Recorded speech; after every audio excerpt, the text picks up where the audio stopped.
ఓ అందమైన ఊరు. అందులో అత్త సూర్యకాంతం గారింట్లో శ్రావణ శుక్రవారం రోజున కోడలు చంద్రకాంతం తులసికోట చుట్టూ భక్తిగా ప్రదక్షిణలు చేస్తూ ఉంది.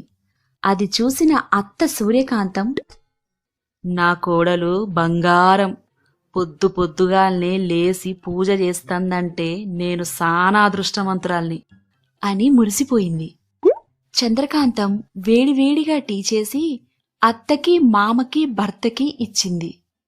సూర్యకాంతం తన కోడల్ని పిలిచి, ఇగో అమ్మాయి, గీరోజు లక్ష్మీవ్రతం కాబట్టి కొత్త కోడలుగా లచ్చిందేవికి పాయాసం, పులిహోర, గారెలు, పూర్ణాలు, భక్ష్యాలు, ఇంకా నీకిష్టమైన ప్రసాదాలన్నీ నువ్వే చెయ్యాలా అనడంతో చంద్రకాంత మొహం తెల్లబోయింది. మనసులో, ఏంది గీ వంటలన్నీ నేను చెయ్యాలా? నాకు వంట రాదని తెలిస్తే గీమ ఏమేమంటదో ఏమో. సరే సరే అత్తమ్మా అని కంగారుగా తన గదిలోకి వెళ్లి యూట్యూబ్లో ప్రసాదాలు ఎలా చెయ్యాలో సెర్చ్ చేస్తూ ఉంది. టీ తాగిన తర్వాత చంద్రకాంతం భర్త, మామ వాళ్ల పనుల మీద వాళ్ళు బయటికి వెళ్లారు. అంతలో బాగా టెన్షన్ పడుతున్న కోడల్ని చూసి వంట రాదన్న విషయం అర్థమై నవ్వుకొని తన పాత ట్రంకు పెట్టె నుండి ఒక గరిటె తెచ్చి కోడలితో, ఇగో కోడలి పిల్ల, గీది మ్యాజిక్ గరిట. దీన్ని గిన్నెలో పెట్టి నువ్వు ఏ వంటకం అడిగినా గది వస్తది. దీంతో నువ్వు గా ప్రసాదాలన్నీ ఇట్టే చేసేయొచ్చు. గీ లోపల నేం పోయి సాయంత్రం పేరంటానికి ఇంటికి రమ్మని ముత్తైదులకి బొట్టు చెప్పొస్తా అని చెప్పి అక్కడ్నించి వెళ్ళిపోయింది. ఆ గరిట వైపు ఆశ్చర్యంగా చూస్తూ, ఏంది గిది నిజమా?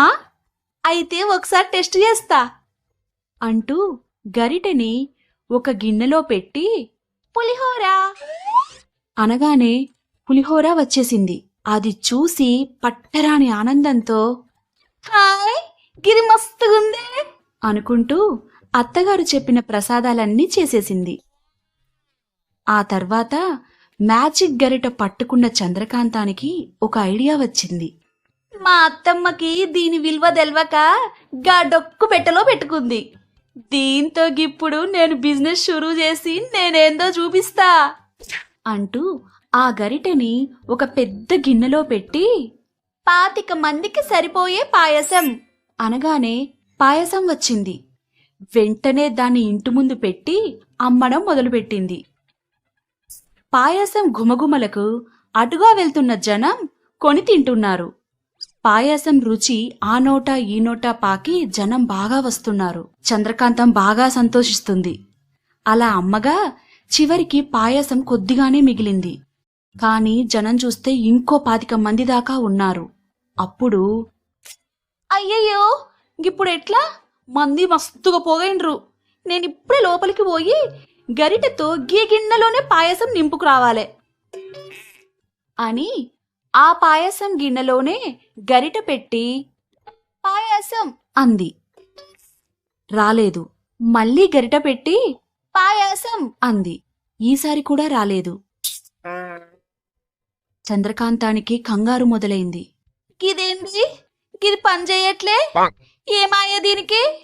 వామ్మో మంది మస్తుగుండ్రు, పాయసం అయిపోయిందని చెప్తే గా వచ్చే పైసలు కూడా పోతాయి అనుకుంటూ గిప్పుడు నా దిమాక్ వాడి మస్తు పైసలు సంపాదిస్తా అంటూ ఆ మిగిలిన పాయసం గిన్నెలో 25 మందికి సరిపడా నీళ్లు కలిపి ఆ కంగారులో పంచదారకి బదులు ఉప్పు ఇంకా ఏవేవో కలిపి మళ్ళీ ఆ పాయసం అమ్మడం మొదలుపెట్టింది.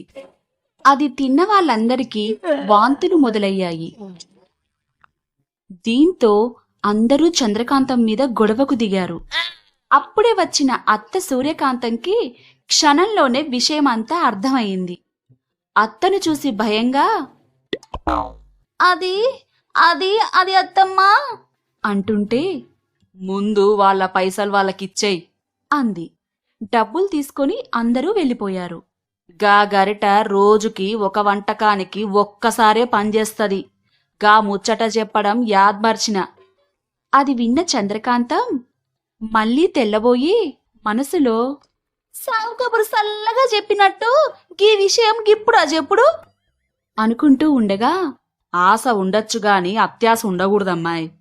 రేపట్నుంచి నువ్వు వంట నేర్చుకొని నువ్వే చెయ్యాలా అంటూ గరిటె తీసుకొని లోపలికి వెళ్ళిపోయింది. ఏంది, వంట నేర్చుకోవాలా? గీరోజేగా మన ఎపిసోడ్ షురూ అయింది. చేస్తా నేనేంటో చూపిస్తా అంటూ చంద్రకాంతం గునుక్కుంది.